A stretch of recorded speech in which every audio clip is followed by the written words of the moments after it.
Hello and welcome to the Any Art Netty cooking channel.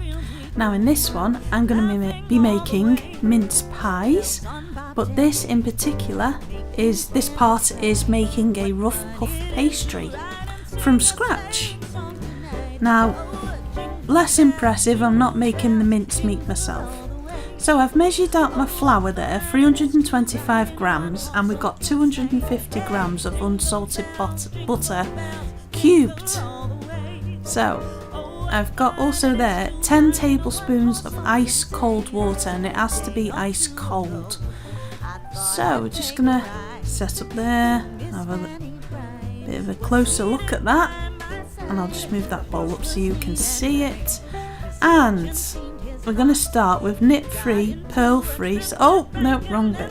The first bit you're going to do is coat. Now you've got to have cold hands, really cold hands. Okay, that's the number one tip I can give you for this. Coat all of those cubes in the plain flour. Make sure that it's all evenly coated, each and every single bit. So again, I'd use your fingertips, not the palms of your hands, because you want as little heat or contact going into that butter as you can. So what I'm doing now is I'm squishing each of those cubes, make sure they're all got a squish in them, and again do that with your fingertips rather than the palm of your hands, because they're going to be the coldest bits of your hands. Now there's a technique where you do 2 at a time, but I wouldn't really recommend that. It might be a bit of a time saver, but again, it's that thing of making sure that your hands are as cold as they possibly can be. And because this is a Christmas recipe, in the UK we're in winter, so that's a big help. So once you've done that, it should resemble something like this. And what you'll do next is you'll try and bring that mixture together, and this is where we're going to start adding the ice cold water, but just 1 tablespoon at a time. So I've already put 1 in there, and if you bungle 10 tablespoons of water in at once, you're probably going to end up with the wrong texture, so it's better to do it even a tablespoon at a time. So this is much easier than actual puff pastry, because you have to keep rolling out the butter and the pastry layers for lamination, but this is a much easier recipe and I'd never done it before, so I was very pleased. I thought it's not going to turn out or anything like that, and I'd never tried it before, and I was quite surprised that it was a lot easier. So once that's brought together, we're going to take that out the bowl and put that on a lightly dusted floured surface.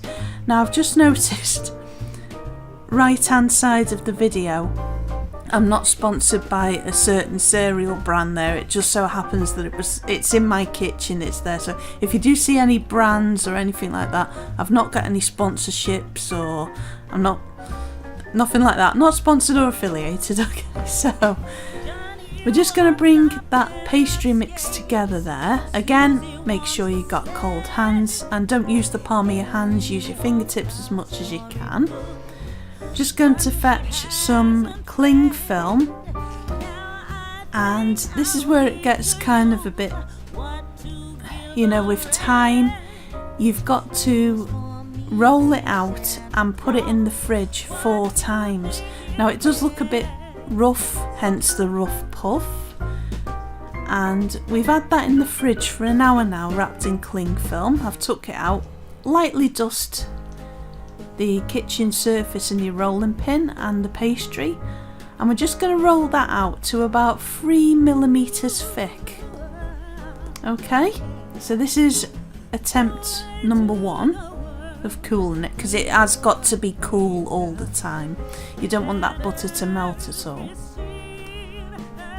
It will get smoother and smoother as you do this process. So fold it up like that, bung it in the cling film again, and about an hour or so later I've took it out again. Well, actually I've got 2 pieces there, one we'll probably, once it's done this process of about 4 hours, I'm going to put that in the freezer and use it another time.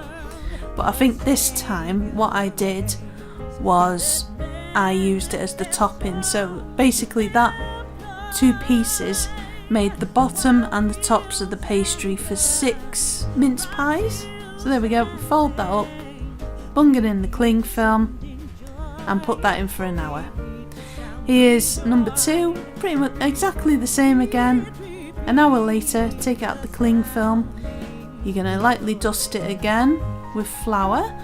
This is actually a wheat flour recipe. I'm celiac, my partner isn't, and these were for him. So I didn't actually film me making the gluten-free pastry because I'm still kind of working on that. I'm not 100% happy with it.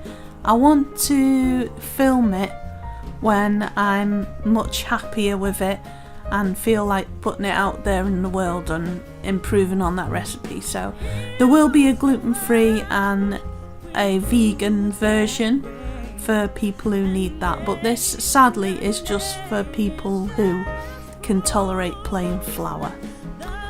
So I'm awful sorry about that, but again, I wasn't 100% confident at the recipe.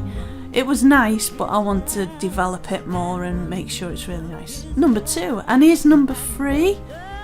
Another hour again of resting in the fridge, cooling. And again, just those 2 pieces, we're gonna roll them out 3mm thick. So I was doing some art in between doing these. And in the end, I was saying about up to 10 tablespoons of cold water. I think it depends what the weather's like, really, as to how much water you need. But I think it was either because we're in the Lake District and it's very, very wet here, it's always raining. I only actually needed 3 tablespoons, but maybe somewhere drier you will need 8 or 9, but 10 is probably the most that'll go in it. That's attempt number 3, going in the fridge for an hour. And the last and final roll out of the pastry is number 4. So again, just roll this out, both pieces or however much you need, till 3mm thick, and it's lovely and smooth now. It does have a lamination to it, obviously not as much as a puff pastry would, but it does, you can see the laminations in it are pretty good, so it's with all that folding. So I'm going to put them in the fridge for a little while I'm setting up my trays for the mince pies. Again, lazy, I know, I used already made mince meat. It's from Asda, which is again not sponsored, a supermarket in the UK. It was the extra special brand, 411 grams. And what I did with that, I always find you need a little bit of oomph or something in mincemeat to bring out more flavour, and what I do is I add either orange or lemon zest or both, and a little bit of the juice, maybe sometimes just a little drop of vanilla essence, and I add that to the mince meat mixture and it brings out a lot more flavour. And the jar had enough for my partner's 6 mince pies, and there was enough for me to make 4 as well, so I tried to stretch it out, but I don't want to stretch it out too much because when you buy mince pies from the shop, sometimes they can just be a little slither of mince meat, but it's nice when homemade because you can fill it nice deep filled. I think you pay a bit extra in the shops for the deep filled ones, but it's just nice to make them at home. I think it's just a bit more special as well. I think if you don't want to use as much pastry, a good thing to do would be to top them once they're baked with icing. Icing frosting would be lovely. And or maybe just cut out a shape of pastry to put on the top of the pies if you don't want to fully cover them. But this is the process anyway of putting them out on the trays. So again, I just put a very, very light smattering of flour, plain flour, onto the surface I'm going to use. I've got an egg wash ready there as well. There's the pastry. I've got an egg wash ready, which is just one free range egg. This is just chicken egg from a partner, and yeah, free range one.